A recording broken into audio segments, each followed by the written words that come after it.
Calon pengantin cantik ini bernama Lily. Datang ke butik penyewaan gaun Lily terlihat tak ada yang mendampingi. Tiba-tiba datanglah sosok pria bertopeng menghampirinya. Memeluk erat Lily dari belakang, dan berpikir, jika itu adalah calon suaminya, Lily pun hanya bisa pasrah. Siapa yang menduga, ternyata pria tampan bernama Donnie itu adalah ketua muda dari perusahaan ternama. Datang ke butik dalam keadaan yang tidak begitu sadar, sepertinya Donnie sedang dijebak oleh seseorang. Menghubungi sekretaris untuk mencari tahu penyebab dia bisa ada di sana. Belum sempat mengatakan apa-apa, sang ketua itu justru malah jatuh dan tak berdaya. Ternyata benar ada seseorang yang sengaja meracuni ketua dan sengaja ingin menghabisinya. Keesokan harinya saat Lily sedang bersiap untuk mendaftarkan pernikahannya, ternyata Roy sang calon pengantin pria tidak datang setelah hampir 2 jam lebih Lily menunggunya. Tiba-tiba anjing milik Lily berlari seperti ada yang dia kenal dan berusaha ingin menghampirinya. Lily yang terkejut sontak mengejar dan ingin meraih anjing miliknya, namun naas ia terpeleset. Entah kebetulan atau tidak, tiba-tiba pria yang mirip dengan Donnie, namun berpenampilan lugu itu, datang menyelamatkannya. Ucapkan terima kasih. Sepertinya Lily tak mengenali pria yang ada di hadapannya itu. Melihat Donnie yang mengeluarkan roti dari dalam kantung bajunya, Lily pun terkejut. Merasa tak tega, Lily pun memberikannya coklat yang baru untuknya. Saat sedang asik ngobrol, tiba-tiba anjing milik Lily berlari menghampirinya dan membawa sesuatu yang diberikan pada Lily. Sepertinya Tang-Tang si anjing pintar sedang mencoba memberitahukan sesuatu pada Lily. Siapa sangka ternyata celana yang dibawa Tang-Tang adalah celana milik adik Lily yang sedang berselingkuh dengan calon suaminya. Sepertinya Lily masih belum begitu menyadari dengan situasi yang terjadi. Lily pun menanyakan, mengapa celana milik adik tirinya bisa ada pada Tang-Tang. Ternyata adik tiri yang bernama Dita justru pergi ke sana bersama Roy untuk mendaftarkan pernikahan Lily dengan pria pilihan ibunya. Ternyata selama ini Lily hanya dimanfaatkan oleh Roy untuk mendapatkan uang dan menguras hartanya. Baru menyadari jika pria yang menghampirinya hari itu bukanlah Roy. Lily pun sepertinya sangat terkejut. Ibu tiri Lily yang tidak senang melihat Lily pun sudah menyiapkan pria tua yang akan menikahinya. Jangan panggil aku ibu. Sadarlah, mulai hari ini kau bukanlah lagi putriku. Akan menerima Lily jika dia mau menikahi pria tua itu sebagai calon suaminya. Sepertinya ibu tiri Lily memang sengaja ingin menghancurkan masa depan Lily. Lagi-lagi Tang-Tang datang menyelamatkan Lily. Berikan data pribadi milik Lily. Tang-Tang meminta Donnie untuk mendaftarkan pernikahan mereka. Lepaskan dia, beraninya kalian sentuh istriku. Tunjukkan bukti buku pernikahannya dengan Lily. Donnie sepertinya melakukan hal yang tepat, meminta Roy melepaskan Lily. Lily pun meyakinkan bahwa apa yang dikatakan Donnie benar. Tunjukkan bukti pada semua keluarga Lily. Kalian lihat aku sudah menikah dengannya. Jadi mulai hari ini berhenti memaksaku untuk menikah dengan orang tua ini lagi. Jika kalian tetap memaksa, aku akan menuntut kalian semua. Jika aku tidak bisa menikah dengannya, maka aku bersumpah akan tetap menuntut ganti rugi pada kalian semua. Sepertinya ibu tiri Lily memiliki hutang pada pria tua itu dan sengaja menjual Lily padanya untuk menutupi hutang miliknya. Lily yang sudah tidak berani kembali ke rumah pun memutuskan untuk mencari tempat tinggal baru bersama Donnie. Donnie yang bisa ikut bersama Lily pun terlihat sangat bahagia. Di tempat lain, orang tua Donnie yang sudah mengetahui jika dia kehilangan putranya pun sangat kecewa. Mengancam akan memecat semua karyawannya jika tidak dapat menemukan sang putra. Merasa Donnie adalah suaminya, Lily pun membawa Donnie ikut bersamanya. Memang agak kecil, tapi aku rasa ini adalah rumah yang akan membawa kedamaian. Bahkan Lily menjanjikan akan mencarikan tempat yang lebih layak lagi untuk mereka huni nantinya. Entah polos atau lugu, sepertinya Donnie tidak mengerti jika yang baru dia daftarkan itu adalah buku pernikahan. Menganggap jika Lily adalah saudara perempuannya, Donnie pun tak segan pergi ke dapur untuk membersihkan dirinya. Saat sedang menonton TV, tiba-tiba Lily merasa Donnie terlalu lama di belakang. Ternyata Tang-Tang yang melihat berita tentang pengumuman hilangnya ketua besar menyadari jika sosok yang ada di TV adalah Donnie. Memberi isyarat pada Lily. Sepertinya Lily tidak peka dan justru pergi ingin memeriksa Donnie yang ada di dapur. Melihat Donnie yang terlalu lama berendam, Lily pun memeriksa keadaannya. Terkejut melihat tubuh Doni yang sangat atletis, Lily pun tak percaya jika Doni adalah pria yang sangat lugu. Merasa tak nyaman, Lily pun pergi meninggalkan Doni. Namun sayang, Doni malah menarik dan memeluknya erat dari belakang. Dia bahkan meminta Lily untuk menemaninya dulu sampai dia bisa tertidur pulas. Lily yang merasa Doni bukanlah pria yang jahat pun tak bisa menolak permintaan Doni. Keesokan harinya Lily pun mengajak Doni dan Tangtang untuk pergi berlibur dan berjalan-jalan. Tapi adik tiri yang tidak senang melihat Lily bisa sebahagia itu pun merencanakan niat yang buruk padanya. Tangtang tetap di sana, aku bawakan makanan untuk kalian. Tak pernah berpikir ada yang akan menabraknya, Lily pun dengan santai menyeberangi jalan. Doni yang melihat Lily dalam bahaya pun segera berlari dan mendorong Lily, hingga membuat Doni yang harus mengalami musibah itu. Melihat kondisi Doni, Lily pun segera membawanya ke rumah sakit. Setelah menjalani beberapa perawatan, akhirnya Doni bisa dibawa ke ruangan dan menunggu dia hingga sadar. Lily yang merasa berhutang budi pada Doni pun tak pernah sekalipun meninggalkan Doni sendirian. Sesekali pergi jika ada urusan yang penting. Siapa sangka ternyata Doni sudah sadar namun belum sempat memberitahu keadaannya pada Lily. Sepertinya Doni mulai ingat dan sadar jika dia selama ini mengalami amnesia. Hubungi asisten pribadinya. Doni meminta kirimkan seseorang untuk menjemputnya. Meminta dibawakan dokter terbaik di kota itu, Doni pun ingin menanyakan bagaimana dia bisa sampai mengalami amnesia, sedangkan selama ini dia tidak pernah mengalami kecelakaan. Setelah mengambil hasil lab tadi, sepertinya ada seseorang yang sengaja ingin memberikan Anda obat berbahaya. Sepertinya obat itu tidak bekerja dengan baik.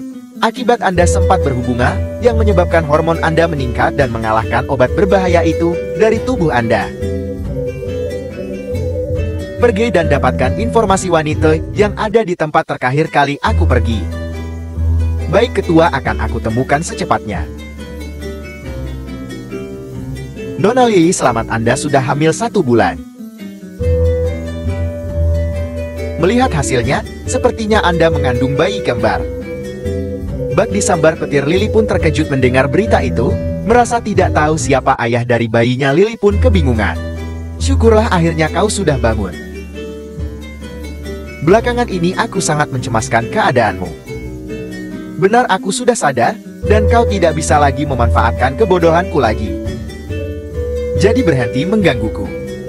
Memberi kabar baik pada Ibu Doni, akhirnya ibu pun lega. Nyonya, ternyata tuan muda sudah menikah.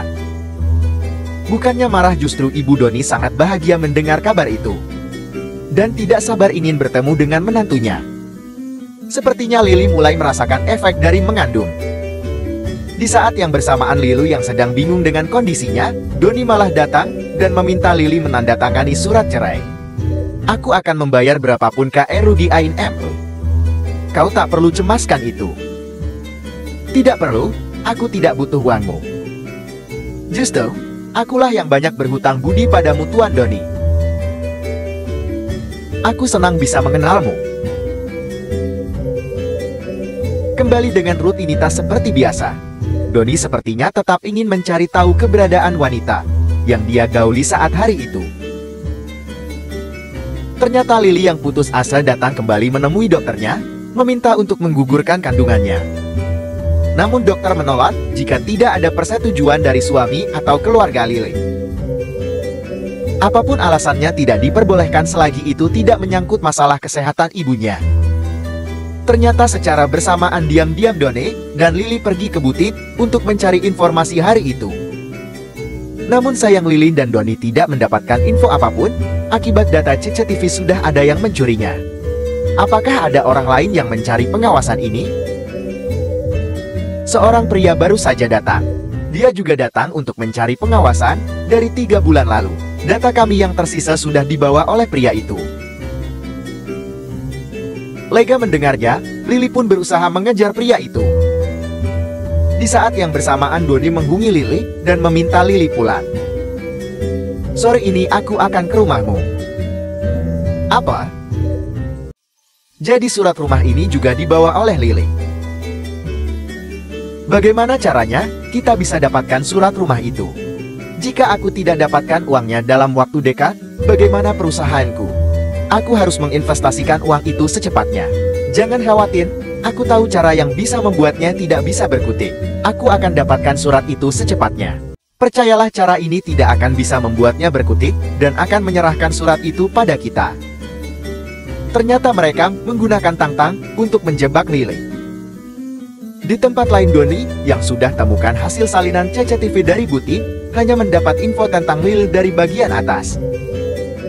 Hanya rekaman itu saja yang bisa menunjukkan identitas wanita itu ketua. Hanya bisa mengenalinya dari gaun yang dia pakai saja. Kalau begitu cepat cari tahu di mana gaun itu diproduksi. Entah kebetulan atau tidak, Lily yang sedang membereskan pakaiannya terlihat sedang merapikan gaun yang dia pakai saat datang ke butik itu. Saat sedang membereskan lemarinya, tiba-tiba saudara tirinya menelpon dan mengatakan jika dia tak menyerahkan surat rumah, maka Tang-Tang dalam bahaya. Mendengar Tang-Tang dalam bahaya, Lily pun segera menemui mereka. Bahkan dia tidak ingat jika sudah buat janji dengan Donnie. Rupanya saat dalam perjalanan tadi Lily sudah mengabar jika dia ada urusan dan meminta Donnie masuk saja ke dalam rumahnya. Sepertinya Nona Lily sudah tahu jika Anda ingin mengambil barang-barang. Ambil ini, serahkan Tang-Tang padaku sekarang juga. Di mana Tang-Tang? Apa yang kau lakukan padanya? Jangan buru-buru sekali, Kang. Bagaimana jika kita makan saja dulu? Rupanya mereka mengancam Lily dan mengatakan jika sup yang dibuat mereka adalah daging Tang-Tang. Kemana perginya wanita ini? Mengapa dia tidak menepati janjinya? Sepertinya Donnie melihat hasil USG milik Lily yang tergeletak di atas meja. Apa ini? Bukankah ini hasil USG? Ternyata dia sudah mengandung dan usia kehamilan sudah mencapai 2 bulan. Jadi ini alasan mengapa dia mau menikahi pria bodoh. Melihat ada yang tak asing dari dalam lemari, Donnie pun menghampiri dan ingin memeriksanya. Melihat baju yang mirip dengan corak gaun yang dilihatnya persis seperti pada rekaman CCTV. Kalian bukanlah manusia, tega sekali kamu. Apa yang kau lakukan pada Tang-Tangku? Dita mendorong Lily hingga terjatuh ke lantai. Sementara itu Donnie yang sedang penasaran dengan gaun itu pun memberanikan diri membuka lemari milik Lily. Donnie pun terkejut melihat gaun yang dia cari ternyata ada pada Lily. Gaun ini benar-benar persis seperti yang ada di dalam kamera CCTV. Jangan-jangan dia sedang mengandung anakku. Merasa butuh penjelasan dari Lily, Donnie pun menghubunginya. Aku minta cepat tanda tangani surat kuasa kepemilikan ini. Hei, lihat apakah ini suami bodoh yang menikahimu waktu itu. Kalau begitu biar aku saja yang memberitahunya. Memberitahu keberadaan Lily. Donnie pun bergegas menemuinya, meminta asisten untuk mendampinginya. Sepertinya kali ini Donnie tidak ingin Lily terluka. Apa yang kalian lakukan padaku? Hentikan. Melihat yang datang bukanlah orang sembarangan, Roy dan Dita pun terkejut. Bukankah Anda asisten yang dari grup Wong? Dan ini adalah tuan muda Donnie, si pemilik grup Wong? Hei kau wanita sialan, cepat angkat kaki dari ruangan ini sekarang juga. Mendengar Roy menghina dan merendahkan Lily, Donnie pun tak terima dan memberinya pelajaran. Bahkan Donnie pun mengancam akan menghancurkan karir Roy. Merasa tak pentas dibantu oleh Donnie, Lily pun meminta Donnie meninggalkannya. Menyerahkan Dita dan Roy pada pengacaranya, Donnie pun pergi membawa Lily ke rumah sakit. Lily yang terlihat lemah dan tak berdaya pun terus menangis. Tak tega melihat kondisi Lily, Donnie pun mencoba menenangkannya. Ternyata Lily sangat kehilangan Tang-Tang. Lily yang sudah mengetahui jika Donnie adalah pria yang menggaulinya hari itu pun meminta maaf. Tak bermaksud menutupi rahasia itu darinya, namun rupanya Lily pun tidak tahu jika pria saat itu adalah Donnie. Sepertinya Donnie menyesal selama ini sudah membuat Lily menderita. Demi menebus kesalahannya pada Lily, Donnie meminta asisten untuk menemukan Tang-Tang. Akan kuberikan identitas Tang-Tang. Temukan dia baik hidup atau mati. Baik ketua akan kuusahakan. Sementara itu ibu Donnie yang sudah tak sabar ingin bertemu dengan menantunya sudah siapkan mahar untuk diberikan pada Lily. Sekarang aku hanya menunggu Donnie kembali dan membawa menantuku pulang ke rumah ini. Maaf Nyonya, aku baru mendapat kabar jika Tuan Donnie tidak akan kembali dan akan tetap bercerai dengan Nona Lily. Mendengar kabar itu, Ibu Doni pun terlihat sangat kesal dan marah. Kau sudah kembali rupanya. Kenapa tidak mengabariku dulu? Aku sudah jauh lebih baik sekarang, dan kita bisa secepatnya bercerai. Terkejut melihat Tamtang. Sepertinya kali ini Lililah yang salah paham akan ketulusan Doni padanya. Sepertinya Lili ingin mengajak Doni untuk mengurus surat perceraian mereka. Saat dalam perjalanan mengurus surat perceraian, sepertinya keduanya terlihat sangat berat. Ibu Doni yang tak terima dengan keputusan putranya pun datang untuk menghentikannya. Siapa wanita itu? Apa dia kerabatmu? Kau masuklah saja di luar. Aku ada urusan dengannya. Cepat masuk, nanti aku menyusul. Doni yang tak ingin membuat masalah lebih panjang pun mendorong Lili untuk masuk ke kantor itu. Dasar anak bodoh, beraninya kau. Beraninya kau menceraikan menantuku. Pokoknya aku tidak mau tahu, perceraian ini harus dibatalkan. Apa yang masih kamu lakukan? Cepat bujuk menantuku kembali. Hei, di mana kamu mundur? Besok malam. Ingatlah untuk membawa menantu perempuan saya kembali untuk makan malam. Maaf tuan, aku sudah mencatatnya, tinggal Anda lagi. Aku juga sudah menandatanganinya, sekarang giliran Anda. Aku akan pindah dari rumahmu mulai malam ini. Dan aku tidak akan pernah mengganggu hidupmu sampai perceraian diputuskan. Doni pun meninggalkan rumah Lili dan kembali ke rumah milik orang tuanya. Di mana menantuku? Sepertinya Ibu Doni sudah menyiapkan makan siang dan akan menyambut anak serta menantunya gagal. Di mana menantu perempuanku? Kau bawa kemana dia? Kenapa tidak ada? Aku sudah berusaha menahannya, Bu, tapi sepertinya dia tetap ingin menceraikanku. Jadi aku pikir sepertinya itu yang terbaik untuk kami berdua. Mendengar ucapan sang putra, sepertinya ibu sangat marah dan kecewa. Aku tidak peduli, cepat pergi dan bawa kembali menantu serta cucuku ke rumah ini. Lili yang sudah berusaha bangkit pun sedang menikmati waktu kesendiriannya. Kembali ke rumah yang diwariskan orang tuanya. Sepertinya ibu dan adik tiri Lili sudah mendapat hukuman. Pagi itu, sepertinya Lili mendapat telepon dari Doni. Rupanya benar Doni sudah menunggu Lili di halaman rumahnya. Entah apa yang direncanakan Doni, sepertinya kali ini dia akan mengungkapkan perasaannya pada Lili. Apa kabarmu, Doni? Aku baik-baik saja. Sebenarnya tujuanku kemarin untuk mengatakan sesuatu yang penting padamu. Hal penting apa lagi yang ingin kau katakan? Aku ingin melamar dan menikahimu secara baik-baik. Melihat keseriusan Doni, sepertinya Lili tak dapat menolaknya. Tak ragu-ragu Lili menerimanya. Apa kau yakin ingin menikahiku? Menganggukkan kepala, sepertinya jawaban Doni adalah iya. Pasangkan cincin di jari manisnya Lili. Akhirnya mereka hidup bersama selamanya.